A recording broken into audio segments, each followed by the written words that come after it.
କାରଣ ପ୍ରିୟମାନେ ଯେଉଁମାନେ ବିନାଶ ପ୍ରାପ୍ତ ଅଟନ୍ତି, ଯେଉଁମାନେ ବିନାଶ ହୋଇଅଛନ୍ତି, ତାଙ୍କ ଜୀବନରେ କେବଳ ବିନାଶ ଅମଙ୍ଗଳ ହିଁ ଅମଙ୍ଗଳ ଦେଖାଯାଉଛି। ପ୍ରିୟମାନେ ଯେଉଁମାନେ କୃଷକୁ ଦେଖି ଶକ୍ତି ରିସିଭ୍ କରିପାରୁନାହାନ୍ତି, ସେମାନଙ୍କ ନିମନ୍ତେ ଏହା ମୂର୍ଖତା ମାତ୍ର ଅଟେ। ହାଲେଲୁୟା।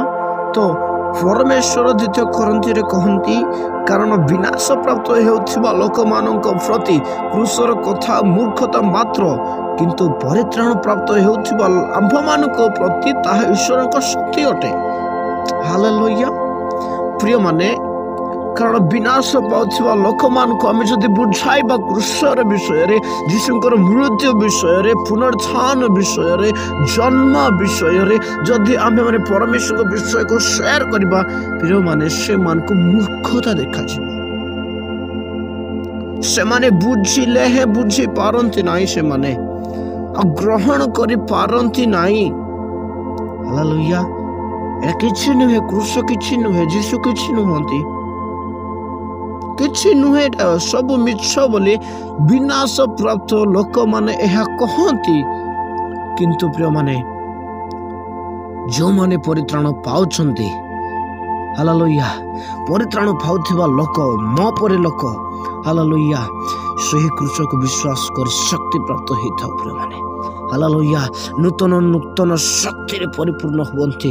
ହାଲେଲୁୟା, ଭାଗ୍ୟର ଶକ୍ତିରେ, ମିରାକଲ୍ସ ପାୱାରରେ, ହାଲେଲୁୟା, ସୁସ୍ଥତା ବର୍ଦ୍ଧନରେ, ପରଭାଷାରେ, ଭାବବାଣୀରେ, ହାଲେଲୁୟା, ପରମେଶ୍ୱରଙ୍କ ସେହି ପବିତ୍ର ଆତ୍ମାଙ୍କ ଶକ୍ତିରେ ସେମାନେ ବଢ଼ିଥାନ୍ତି।